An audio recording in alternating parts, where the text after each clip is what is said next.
Project has wrapped up in Rockport, and the General Land Office was there to mark the occasion.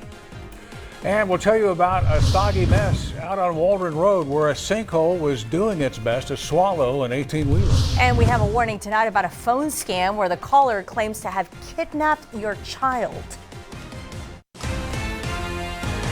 Now, Lee Sausley, Katia Udiarte, Chief Meteorologist Dale Nelson, Sports Director Alan Harwell. This is Chris 6 News at 6. Everyone, thanks for joining us. Of course, as you can remember, Hurricane Harvey really turned a lot of people's lives upside down. More than 2 years after the storm, some folks still struggling just to find a new home. However, for dozens of families over in Rockport, the struggle is finally over. Our Seth Kovar is live from the Bay of Aransas Apartments in Rockport. And Seth, we understand this new complex will provide housing for dozens of low to moderate income families. Yeah, it's supposed to be good for the area's economy, but we'll have more on that in a moment. It has been a little over 27 months since Hurricane Harvey damaged all of these apartments so badly that no one could live here and it had to be closed down. That's a long time to go without a real home. On the count of 3, if you'll cut the ribbon. 1, 2, 3. Woo. All right. Celebrating a big step towards Hurricane Harvey recovery. So we'll start in the kitchen. And touring it as well. So what you'll see is all new appliances and vent hoods, all new cabinets, sinks. All things Hurricane Harvey took away from people like Estella Chupi, who evacuated ahead of the devastating storm. When I came back, there was nothing left. I lost everything. But now she has something, a new apartment at the Bay of Aransas complex, putting an end to rotating through the homes of her children. I was living here and there and everywhere, you know. So the apartment is great. So everything you're seeing is brand new. The company that manages Bay of Aransas says not only does the complex provide homes to low and middle income families, there's an added bonus to the renovations storm damage required. Now the air conditioners will work a lot better, more efficient. And of course with the impact and efficient windows and insulation, it's going to help the residents save a lot of money. And it could mean more money for the local economy. Hotels, restaurants, and other businesses that rely on low to middle income labor will have more workers available with more places for them to live. Affordable housing has been one of the major factors in why it has been so hard for us to staff, especially during the busy season. But mostly it's a roof over heads, the same roof every night. Oh, I think it's lovely. I mean, better than where I was living. There are only 40 units in this apartment complex that have been renovated, and people who lived here before the hurricane get first dibs on them, and they're going fast. Get this, there are only 8 of them left, so you better get down here if you want to get one. Do remember, though, there are income requirements. Lee? All right, thank you very much, Seth. Now, a combination of more than $1.5 million worth of insurance money and a $1 million grant from the Texas General Land Office made these renovations possible. A massive repair job is underway right now on Waldron Road and Compton Road. Now, this is live video from that intersection where city crews are working on a sinkhole that was caused by a broken fire hydrant. Now, that sinkhole swallowed up the H-E-B delivery truck that you see right there. It was just lifted out a few minutes ago. The flowing water ate away the roadway and it caused a huge sinkhole. Now, this all began around 1 o'clock this afternoon.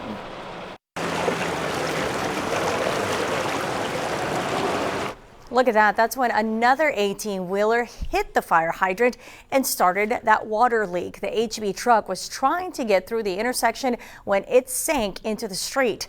A specialized tow truck with a crane had to be brought in to lift that waterlogged truck from the sinkhole. And while there was plenty of water here, there was none at the nearby H-E-B Plus. The break-in and the line left the store without water, so a tanker truck had to be brought in to supply them with water. As for when all the repairs are going to be done, well, the city's telling us that that's going to take several hours. 11 people were really hurt in a bad wreck over in Aransas County, and they're still recovering from their injuries. Now, this crash happened at 4 p.m. Sunday on Highway 35 just north of Holiday Beach. The DPS says an SUV, that one you see right there, was headed south when it was hit by a passenger car that suddenly veered into its lane. Some of the injured include children, and one child was airlifted to Driscoll Children's Hospital. No information available on the extent of their injuries. Well, still no word on what caused a fatal airplane crash in San Antonio last night. Now, that single-engine craft on a flight from Sugar Land to Bernie, when engine problems developed, the pilot tried to make an emergency landing at the San Antonio International Airport, but the aircraft went down in a residential area about a mile west of the airport. All 3 people on board were killed. You know, phone scams have gotten out of control in the past few years, with callers demanding money, often claiming that they have a warrant for your arrest. But now there's an even more frightening phone scam as we head into the new year. Consumer reporter John Mastersey explains so that you don't waste your money. You might have heard of the IRS scam or the Social Security scam, where someone calls you demanding money. But there's another phone scam that's far more terrifying these days because the caller claims they've kidnapped your child. Home Inspector Jim Kidd answered his phone while on the job the other day. It was a call that would make any parent frantic. I heard that it sounded like my daughter in distress, and she called me daddy like she does when she's upset about something, and it was very convincing. A man then said he had kidnapped Jim's 27-year-old daughter. He said, I just want you to know that we have your daughter, and I need you to not hang up. If you hang up, I will kill her. You don't question it at that point. I just wanted her home and safe. That was it. The caller was very clear. He said, get to the bank and then wire me $1,000 and I won't harm your daughter. Jim luckily had enough wits about him to tell a coworker to call police and follow him as he went to get the money. I wrote a note to my client, daughter been kidnapped, call 911, have them follow me. This hand-scrawled note led to a state police officer pulling up behind Jim, who told Jim to call his daughter. So he did. I called and found out it was a big hoax. It's called the virtual kidnapping scam. Like other phone scams, it's bilking parents for thousands of dollars when their son or daughter is really in no trouble at all. Jim's advice to other parents? Get to another phone as quick as you can. Call them, call somebody, contact them. Because he says it's the most terrifying scam he's ever encountered. If you get any kind of threatening phone call about a kidnapping or from the sheriff or the IRS, don't do anything immediately. Just take 1 minute to contact another family member so you don't waste your money. I'm John Matteries, Chris 6 News. Awful. It's so scary. It really is. Well, coming up, Hans-Uter Park, pretty popular with photographers this time of the year. It is, but it's led to a littering problem at the park. We'll explain after the break.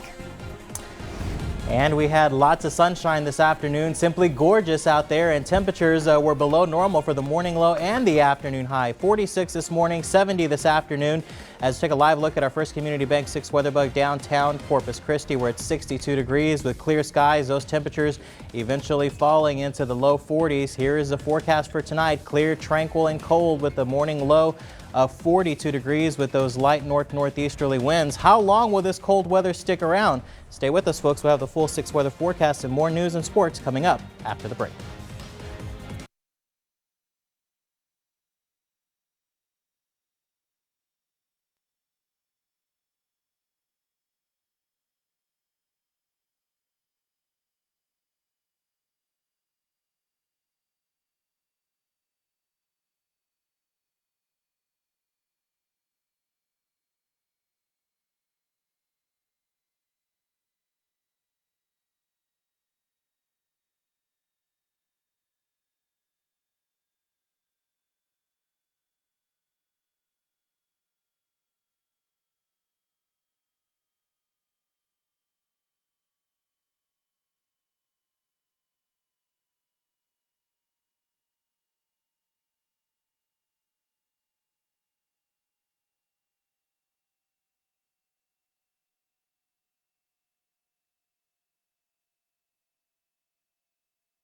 If you get any kind of threatening phone call about a kidnapping or from the sheriff or the IRS, don't do anything immediately. Just take 1 minute to contact another family member so you don't waste your money. I'm John Matteries, Chris 6 News.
Chris 6 News is brought to you by NAC Co-op Energy, your not-for-profit electricity source for home and business.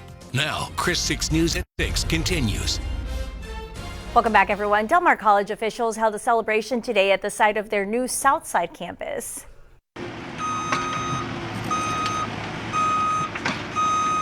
As you can see here, work on the new 96-acre campus at Yorktown and Rodfield has been going on since June, actually. Well, today's celebration was to mark the first construction of a new Del Mar campus in 60 years. The $139 million project was made possible by a bond that was approved by voters in 2016, but it's an idea that's been worked on for 10 years. This campus will be affording opportunities for thousands and thousands of people who have already moved here over the past decade and who will be coming here in generations to come. And the new Southside campus is going to open in the summer of 2022. It's going to offer all of the basic classes, plus some signature programs like biotechnology, architecture, engineering, culinary, and restaurant management. Now, those signature classes are going to be moved from the west and east campuses where they are currently being offered. STX Beef is inviting its neighbors to a community meeting tonight. The meeting is going to be held at Tolosa Midway Intermediate School, and it begins in less than an hour at 7 o'clock. Back in April, the Texas Commission on Environmental Quality hosted a meeting after some residents complained about bad odors coming from the beef processing plant. There were also complaints about waste materials on the roads leading to STX Beef. Well, tonight's meeting is a follow-up to that April meeting.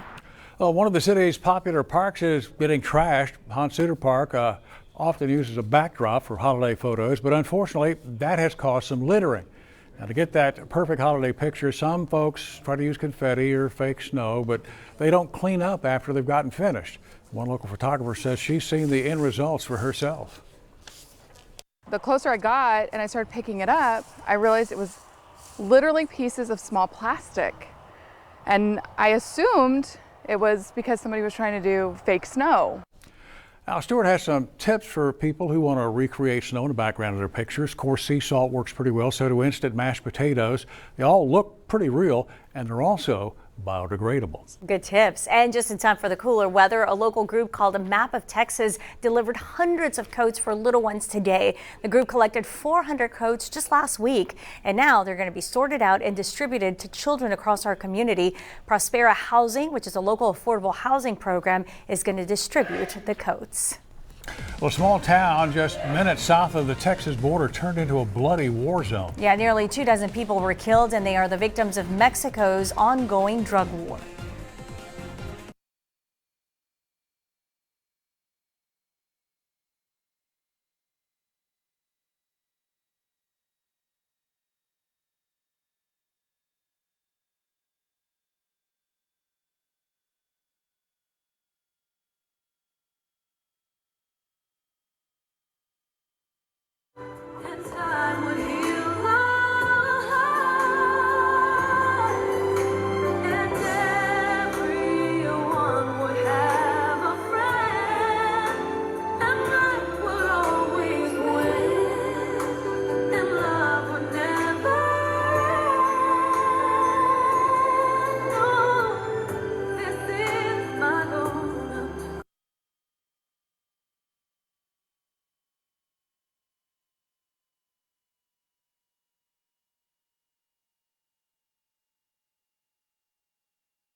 Meaningfully. Okay, mic check.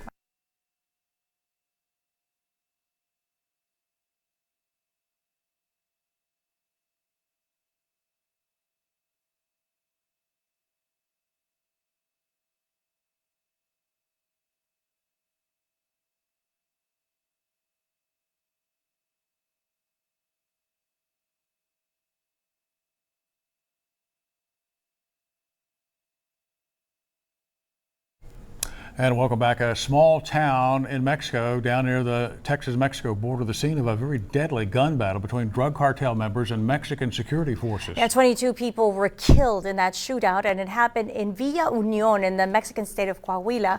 A convoy of trucks carrying cartel members pulled into the town on Saturday. They staged an hour-long attack on City Hall. 16 gunmen and 4 police officers died in that gun battle. 2 civilians were kidnapped by the gunmen, and they were later found dead. Villa Union is about 35 miles southwest of Eagle Pass. Well, back here at home for the first time in nearly a decade, the U.S. Supreme Court is hearing arguments in a gun rights case. This case involves a New York City regulation that blocked licensed individuals from taking handguns outside of the city limits. Now, it's unclear whether the Supreme Court justices will reach a judgment in this case because New York City has already dropped that restriction. New York City and New York State actually gave them everything that they had asked for before this argument. That was made very plain in this argument today. The case is moot. Now, while the liberal justices indicated they supported dismissal, conservative justices Samuel Alito and Neil Gorsuch seemed ready to decide this case. The court will issue its decision by the end of June. And President Trump is in London for the NATO summit, but he made it clear that he will not be thinking about the impeachment inquiry that continues this week. Because the whole thing is a hoax. Everybody knows it. The House Intelligence Committee giving a final review today to a report on its findings before handing off to the Judiciary Committee tomorrow. They have their first hearing Wednesday. The president blasted the timing of this week's hearings. Do nothing, Democrats.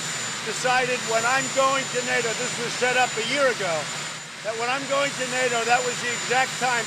And during this week's hearings, legal experts are going to testify about the possible grounds for articles of impeachment. The White House says it may still get involved in the hearings later on if Democrats let them do so meaningfully. 6 Weather is brought to you by Aztec Chevrolet in Beeville. Visit AztecAutoplex.com.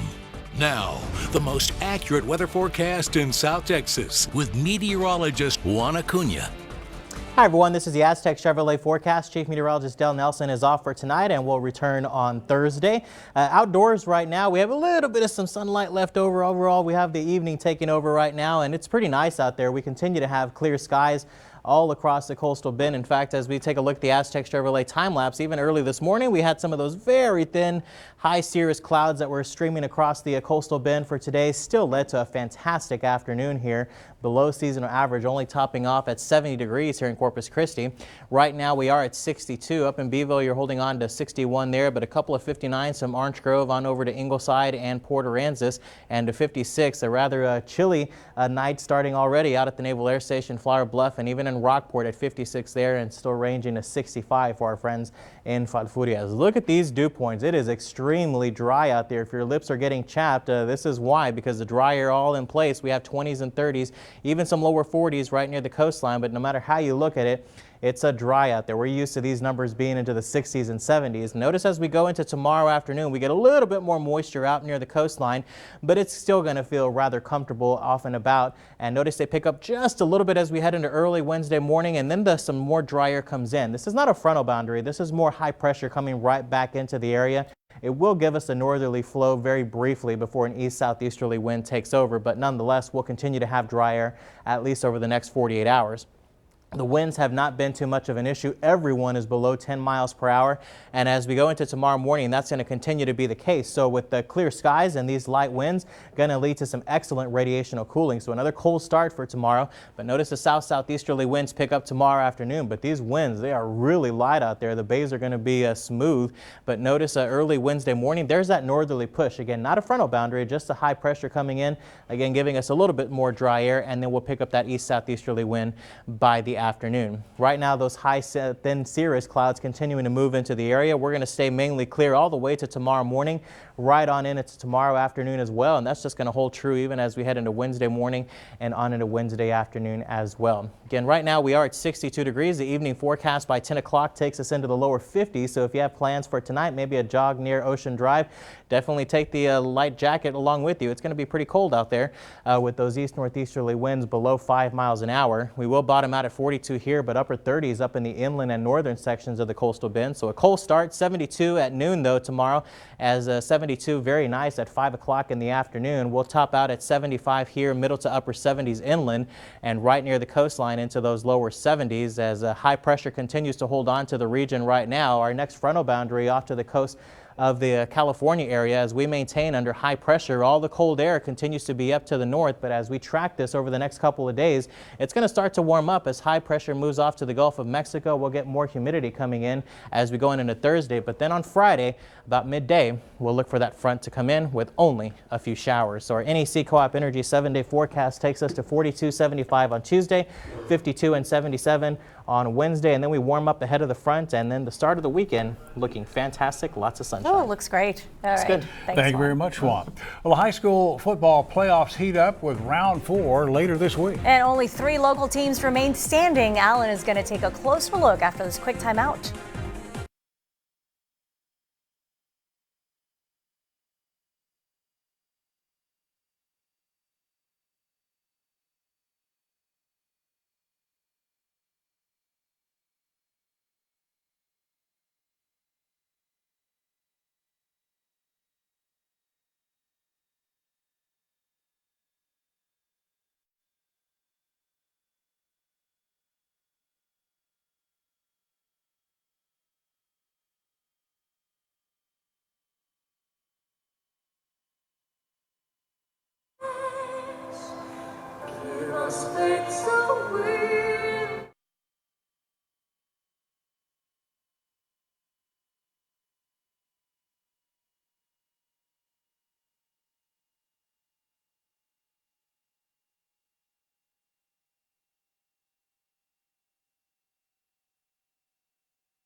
Mic check, Alan. Mic test 1 2 3 1 2 3.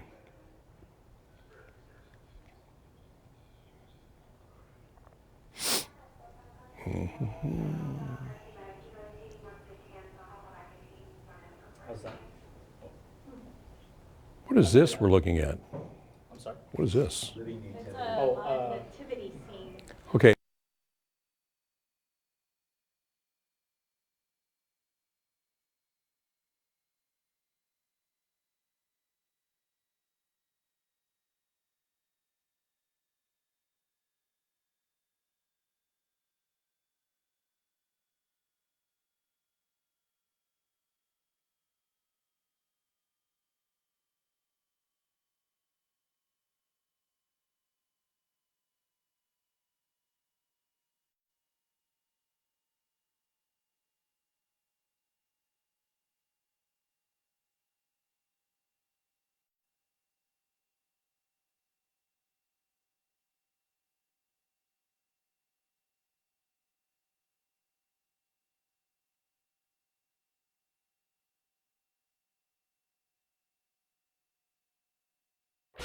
Now, the Coastal Bend Sports Authority, Alan Harwell, with your Chris 6 Sports Report. Proudly brought to you by Sames Ford. Shop Sames and save.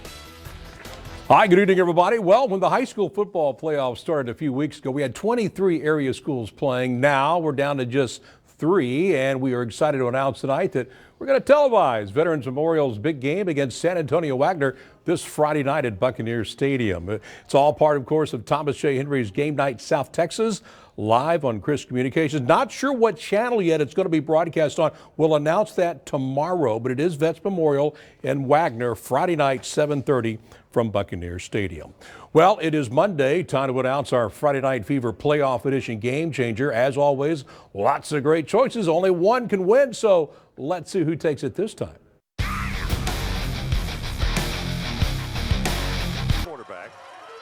Friday afternoon, sold out Buck Stadium. Miller Vets battling the regional finals, semifinals against Miller, and the Eagles wide receiver Joey Pettis saved his best game ever for this one, because coming into this game, his career best was 1 TD. But on this day, he scored 3 times, got 6 passes, 157 yards, and helping lead the Eagles past the Bucks in that wild shootout. So he is our Game Changer Award winner, and as expected, his coach extremely proud. Joey's just a great kid. He works really hard. He deserves a lot of credit, and he's earned his opportunities. And he's played really hard for us all year and had his biggest game of his life last Friday, and he came at the right time. And his greatest advantage is his speed. He's a kid that's on our track team and runs on our relay teams. And, you know, I didn't know if he was going to be able to run away from the entire defense, but we knew when he got a little bit of space that he was going to break away and that it was going to be a big play. But to see him finish that play off with a touchdown was huge for us at that time.